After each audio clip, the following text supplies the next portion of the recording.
Hey, data streamer, Hey, do you?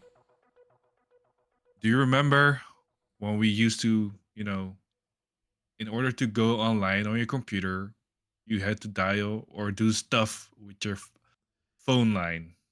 No. Oh, Yeah, no, I never used the internet at that time. Yeah. oh, whoa, okay. Yeah, my family, strangely enough, well, not strangely, but my family, we didn't have a computer until I was 15 years old or so. So we were already in the cable internet timeline or period, you know. But Right. but you did, right? I did well. I didn't use it, but my dad. I was in my Yeah. room and I always heard this noise, like, yeah, this dial up sound, Yeah. I know it. and I Yeah, yeah, always heard it. But yeah, yeah, yeah. Yeah, it's funny. Yeah, I haven't. We didn't have a computer in the house until I was 15 years old or so. But it was pretty funny because like about a year after that computer was bought, I already built my own. I learned so fast. I was so interested in that stuff. So yeah, so I was a quick study on that. But no, I never experienced dial-up internet. I did hear stories about it a lot, and I see stories about it. But yeah, the internet has, of course, changed a lot in the even since yep, then. yep. Since I the mean, of the now, like phoning companies, cable internet companies who are yeah doing it. I think yeah, internet companies, whatever they are now. Okay, in the Netherlands, they go through streets and they they just like fix up the ground, put in some new cables for yeah glass fibers. yeah. I mean, that's also a thing because it's there's a mandate from the government to remove all the copper wiring and replace it with carbon, but with glass fiber for fiber networks. So that's a big mandate from the government to the company. So they have to be quick. I think it was by 2030, all the copper needs to be out of the ground and replaced with fiber, as far as I know. So yeah, that's why it's happening a lot in the Netherlands, at least. So everybody's gonna be upgraded to fiber soon. It's a pretty big operation. That's why the streets are constantly being torn apart and dug up and everything. It's crazy. And you I'm see not the complaining. no, of course not. It's like high speed internet everywhere, so that's good. But yeah, but I mean, it's really different from back in the day where everything's going towards fiber. The good thing Yep. about fiber is it's a much more stable system, a lot less errors, way more fault tolerant. Copper is really like yeah susceptible to a lot of errors and a lot of issues. So that it's good that that they're getting rid of that. You know.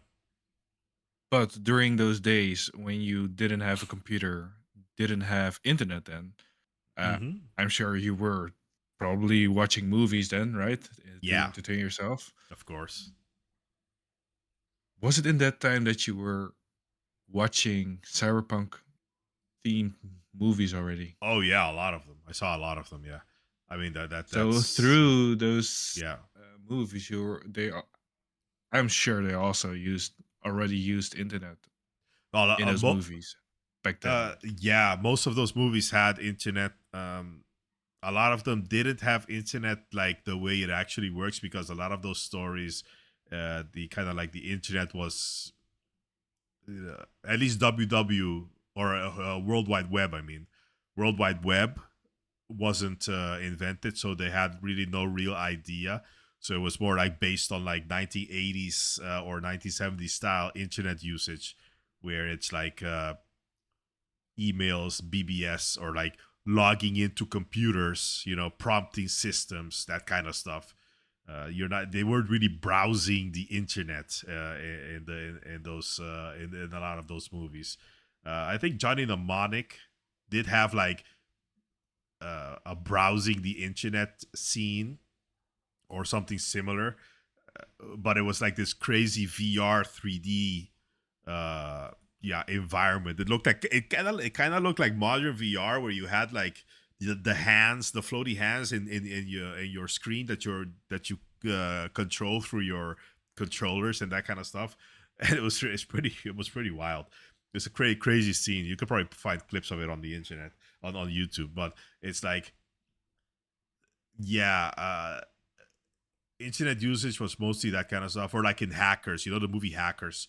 They were mostly like just like randomly trying to log into things, systems, mainframes, computers. They call them Gibsons, big mainframe computers, that kind of stuff. They weren't really browsing the internet as such, which was kind of like odd, considering like it was Hackers was created like around the time the World Wide Web came out, so it should have been a bit informed, but still, even then, it shows how the internet worked back then, which is like it's like yeah, you just went to a site and the site had like a gimmick on it that you like interfaced with, and that's it.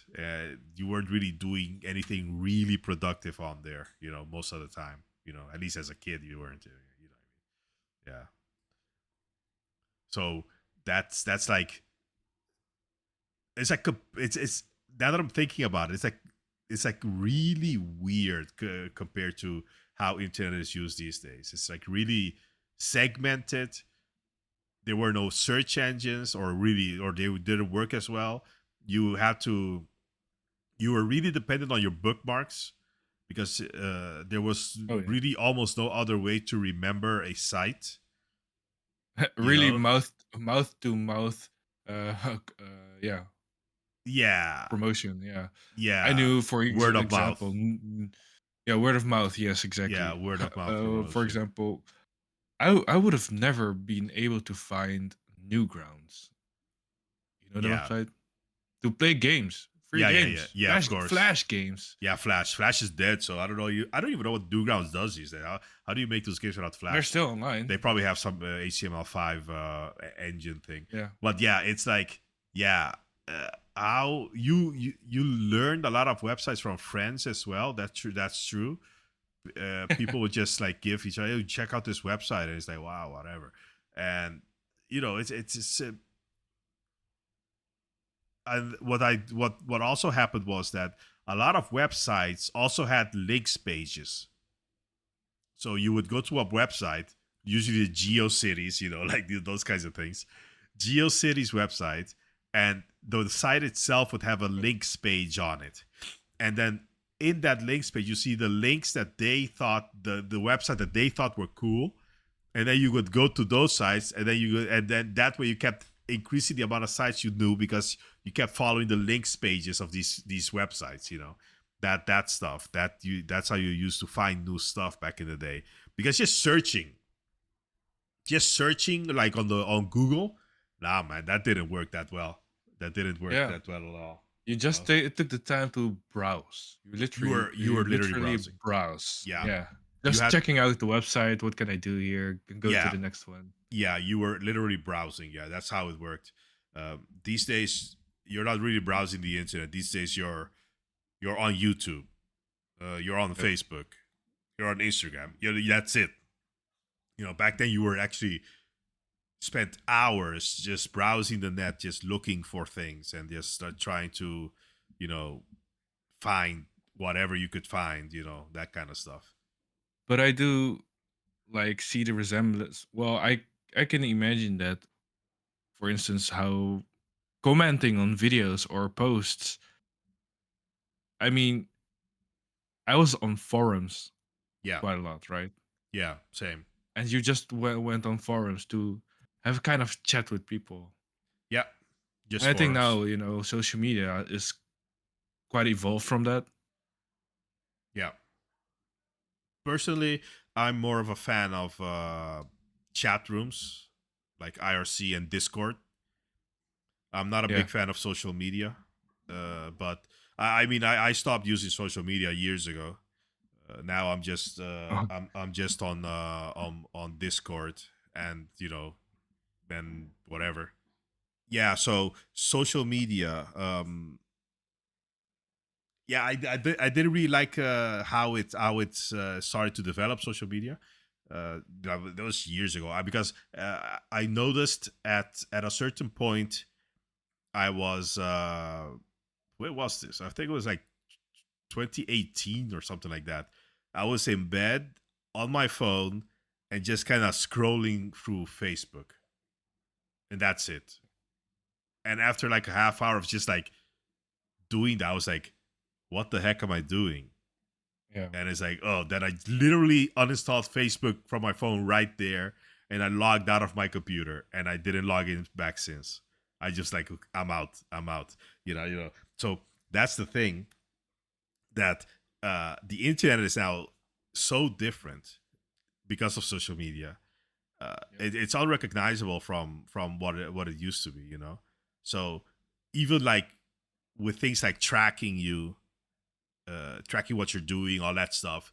It's like completely like a completely different ball game. The back in the day, the worst they did was that they had tracking cookies, and tracking cookies didn't even like they didn't even follow you to other sites most of the time. They were just for that site, and then like that's it. And that side remembers you. Okay, sure. And that was also like I remember a time when that didn't even happen, where you had to log in every time again. Like it was pretty crazy. Some websites were like that. You had to re-log in every time you come to the site because it had like no, the cookies weren't a thing. Yeah. Yeah, So, but yeah, the internet, yeah, it's going to exist. yeah. I mean, we are already shifting into again to another new environment, world, Oh yeah, a gate of using the internet again. yeah, But yeah. We are. how is this displayed in Cyberpunk?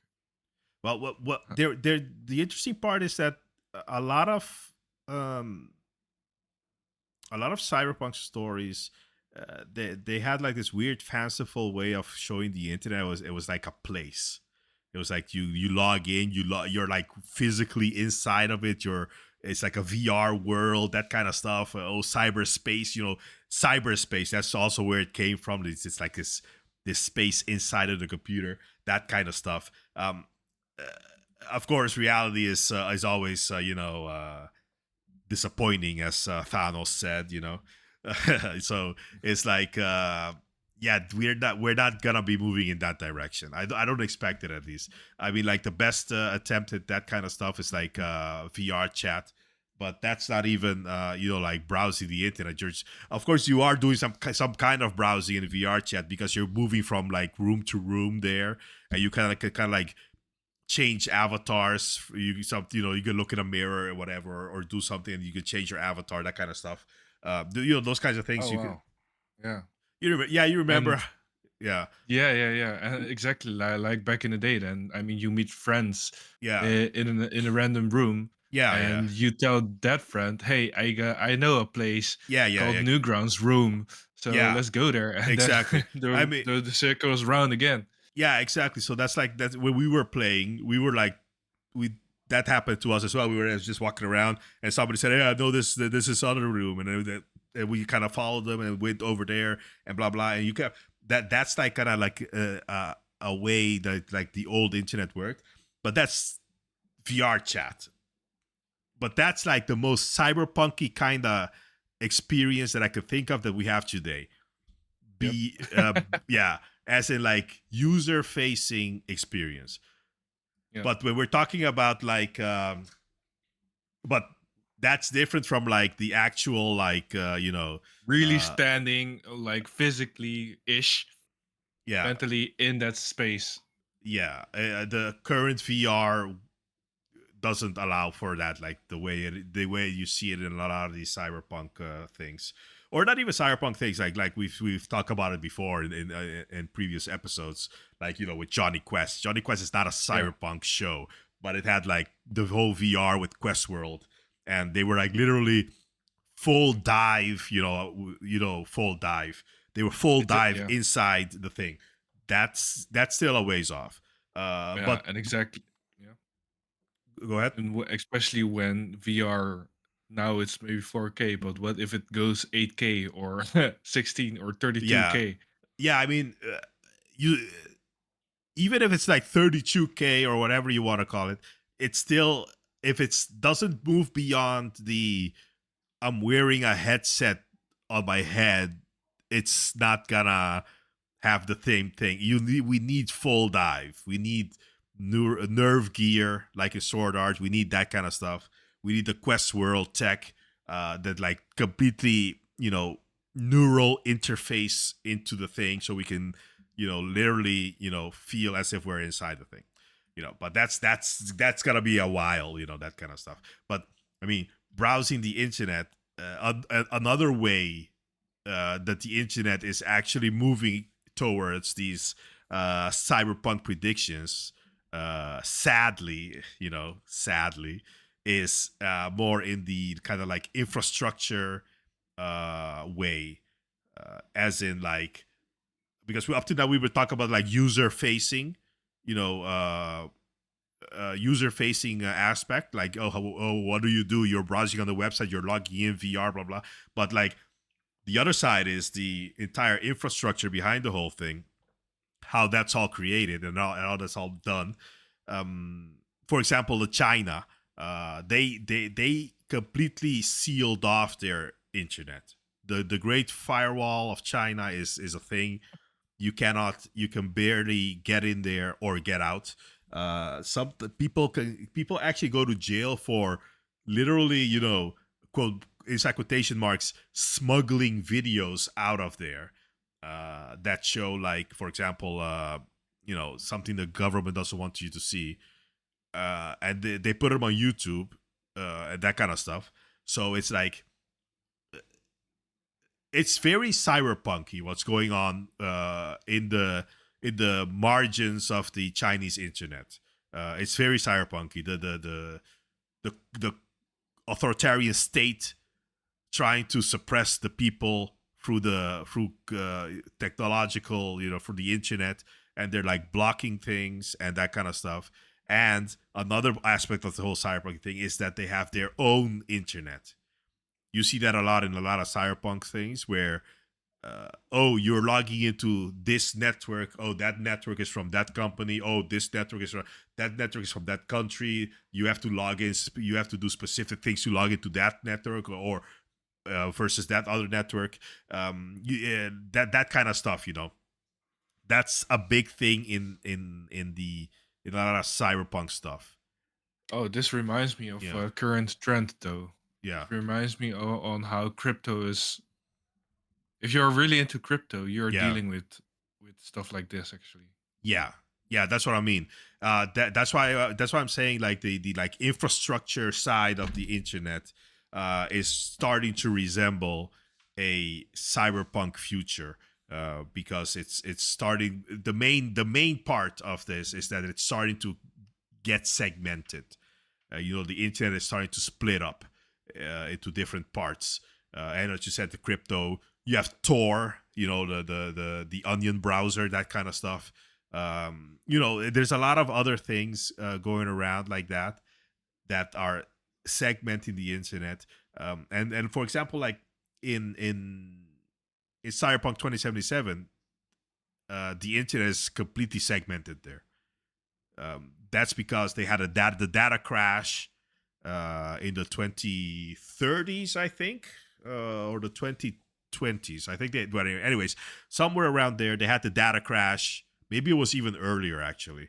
But whatever, it doesn't really matter. The data crash happened. It like completely destroyed the current internet we have now, and then the governments and companies and everything rebuilt separate networks of their own, and they're kind of interlinked, because you can send information from one to the other. It is possible, but it's usually not done by like normal people, but they are interlinked. But yeah, the internet there is completely segmented. Even there's an entire what do you call it, there's an entire mission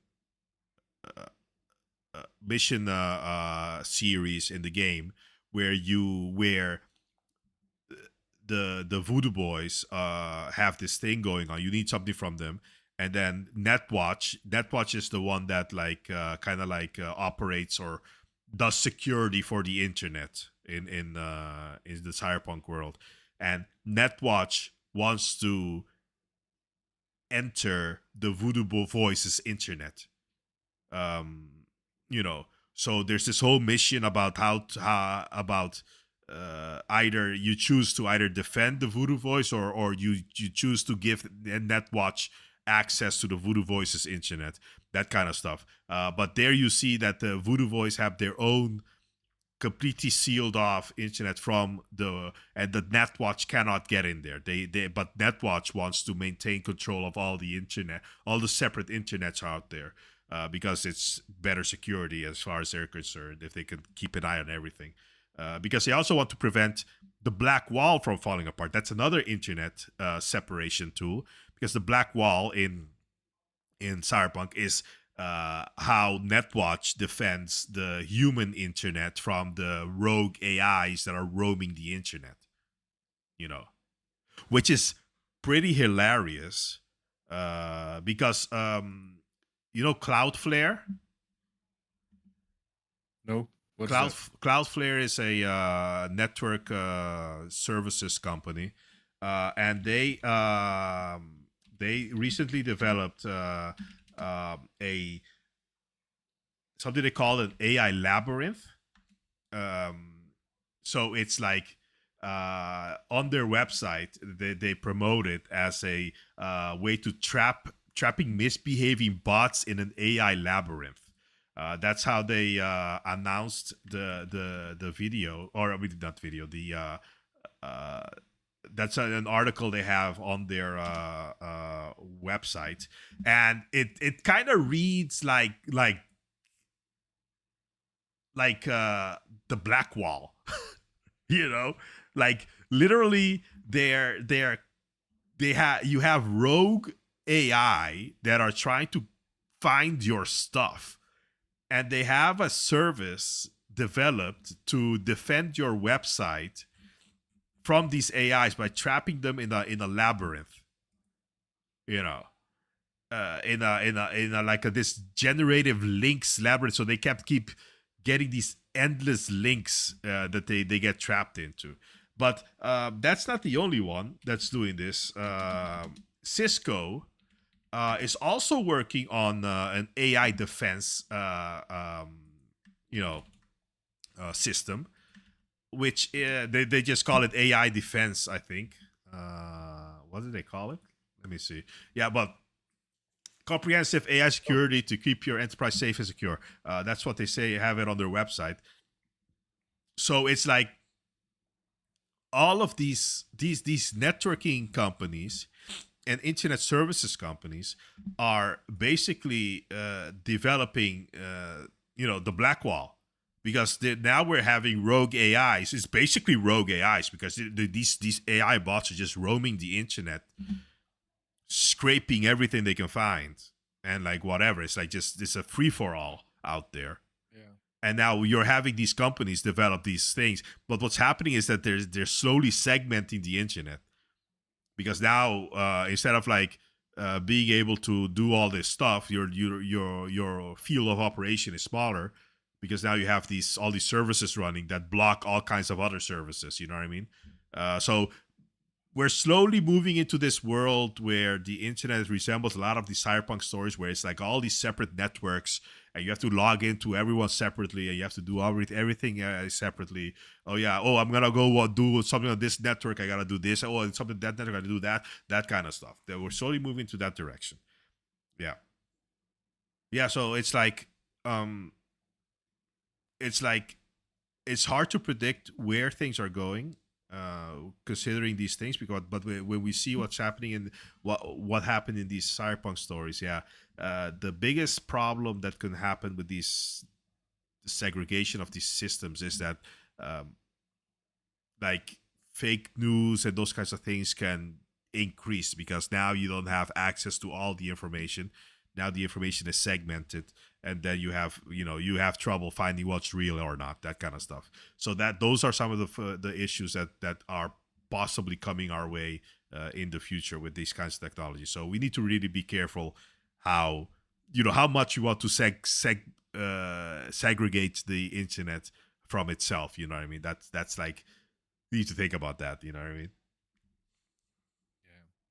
And on that note, Please tell us in the comments below what you think of the internet. Well, what do you predict on how the internet will evolve? You can also discuss it in our Discord channel. You can find the link in the description below. If you had to deal with this phone line internet cable thing, Yeah. dial-up system, Yeah. like and subscribe. Oh yeah. Also support us. Yes. Like and subscribe, and yeah. See you guys next time. The next video. Bye bye.